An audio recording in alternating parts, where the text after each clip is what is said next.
আপনি কি জানেন একটি অভিশপ্ত পুতুল কিভাবে একটি পরিবারকে ভয়াবহ চরম পর্যায়ে ঠেলে দিতে পারে? এমন এক পুতুল যাকে ঘিরে রয়েছে মৃত্যুর ছায়া, আতঙ্ক আর এক আবর্তনীয় শক্তির উপস্থিতি। অ্যানাবেল নামের এই পুতুলটি দেখতে নিরীহ হলেও এর অভ্যন্তরে বাস করে এক শয়তানি শক্তি, যা একের পর এক জীবনকে অন্ধকারে নিমজ্জিত করছে। এই পুতুলটি রয়েছে ভয়ঙ্কর একটি ইতিহাস। আজ আমরা এমনই এক পুতুলের কাহিনী জানব যে তার চারপাশে নিয়ে আসে শুধু ভয় আর মৃত্যুর ছায়া, এবং কিভাবে এক দম্পতির জীবনকে নিয়ে গিয়েছিল এক অনিশ্চিত এবং বিপজ্জনক পথে। তাহলে চলুন ভিডিওটি শুরু করা যাক আর দেখে নেওয়া যাক অ্যানাবেল 2014 মুভিটির এক্সপ্লেনেশন। গল্পটি শুরু হয় 1967 সালে ক্যালিফোর্নিয়ায়, যেখানে মিয়া এবং জন ফর্ম নামে এক দম্পতি তাদের নতুন জীবন শুরু করেছে। মিয়া একজন গর্ভবতী মা যার স্বামী একজন ডাক্তার হিসেবে কাজ করছে। তাদের সুখী জীবন এবং সন্তানের অপেক্ষায় থাকাটা তাদের দিনগুলোকে আনন্দময় করে তুলছে। একদিন জন তার স্ত্রীর জন্য একটি বিশেষ উপহার নিয়ে আসে, একটি পুরনো কিন্তু সুন্দর পুতুল যার নাম অ্যানাবেল।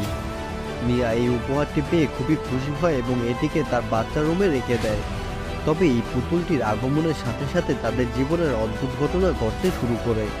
পুতুলটি ঘরে আসার পর থেকে মিয়া অদ্ভুত কিছু ঘটনা অনুভব করতে শুরু করে।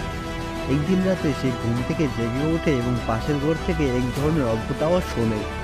সে দেখে যে অ্যানাবেল পুতুলটির আগের রাখার জায়গাতে নেই এবং এটি নিজের স্থান থেকে পরিবর্তন করেছে। মিয়া প্রথমে ভাবলো হয়তো তার মনের ভুল হচ্ছে, কিন্তু অস্বাভাবিক ঘটনাগুলি বাড়তেই থাকে। এক রাতে মিয়া এবং জনের বাড়ির পাশে কিছু চিৎকার শোনা যায়। তারা বের হয়ে দেখে তাদের প্রতিবেশীকে নির্মমভাবে হত্যা করা হয়েছে।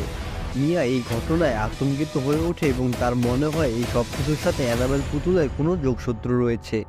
জন ও মিয়া ধীরে ধীরে বুঝতে পারে যে এই পুতুলটি সাধারণ কোনো পুতুল নয়, এটি একটি অভিশপ্ত পুতুল, যা তাদের জীবনকে শুধু ভীতি এবং বিপদ নিয়ে আসছে।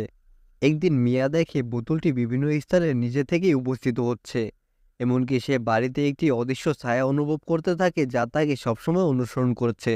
মিয়ার ওপর ধীরে ধীরে পুতুলটির প্রভাব পড়তে থাকে। সে প্রায়ই নিজের চারপাশে এক ধরনের অশুভ শক্তির উপস্থিতি অনুভব করে, এমনকি সে দেখতে পায় অ্যানাবেল পুতুলটি যেন তার চারদিকে তাকিয়ে রয়েছে। তারা এইসব ঘটনা দেখে খুবই ভয় পেয়ে যায়। তাই মিয়া এবং জন মিলে গির্জার পাদ্রী ফাদার পেরেজ এর কাছে যান। ফাদার পেরেজ তাদের বলেন অ্যানাবেল পুতুলটি একটি অশুভ আত্মার অধীনে রয়েছে, যা তাদের ক্ষতি করতে চায়। ফাদার পেরেজ পুতুলটি নিয়ে গির্জায় যাওয়ার চেষ্টা করে, তবে পথিমধ্যেই তার ওপর অশরীরী শক্তির আক্রমণ ঘটে, যা তাকে গুরুতরভাবে আহত করে। ফাদার পেরেজ আহত হওয়ার পর মিয়া এবং জন আরও আতঙ্কিত হয়ে ওঠে। তারা বুঝতে পারে যে অ্যানাবেল পুতুলটি তাদের ক্ষতি করতে দুর্প্রতিজ্ঞ এবং এটি একটি প্রাণঘাতী শক্তি দ্বারা অভিশপ্ত। মিয়া এবং জন বুঝতে পারে অ্যানাবেল পুতুলটি তাদের ছোট মেয়ের আত্মার দাবি করতে চায়। মিয়া যখন তার সন্তানকে বাঁচানোর জন্য শেষ চেষ্টা করে, তখন অ্যানাবেল পুতুলটি তার নিজেকে আত্মত্যাগ করার প্রস্তাব দেয়। মিয়া তার সন্তানের সুরক্ষার জন্য সব রকম চেষ্টা চালায় এবং পুতুলটির বিরুদ্ধে লড়াই চালিয়ে যায়। মিয়া তার সন্তানের জন্য জীবন দিতেও প্রস্তুত, কিন্তু তার সাহস এবং ভালোবাসায় শেষ পর্যন্ত তারা অ্যানাবেল এর অভিশাপ থেকে মুক্তি পায়। তবে তাদের মনে আতঙ্ক রয়ে যায় যে এই পুতুলটি সম্পূর্ণভাবে ধ্বংস হয়নি এবং ভবিষ্যতে আবারও ফিরে আসতে পারে। এভাবেই শেষ হয় অ্যানাবেল মুভিটির প্রথম কাহিনী। যদিও মিয়া ও জন এই পুতুলের থেকে মুক্তি পায়, কিন্তু অ্যানাবেলের অভিশাপ সম্পূর্ণরূপে শেষ হয়নি। এই পুতুলটি অন্য কোনো পরিবারের জীবনে বিপদ নিয়ে আসবে এবং নতুন করে এক ভয়াবহ গল্প শুরু হবে। তো বন্ধুরা, আজকের এই ভিডিওটি এই পর্যন্তই। ভিডিওটি কেমন লেগেছে অবশ্যই কমেন্ট করে জানাতে ভুলবেন না। দেখা হবে নতুন কোনো ভিডিওতে। সে পর্যন্ত ভালো থাকবেন, সুস্থ থাকবেন। আল্লাহ হাফেজ।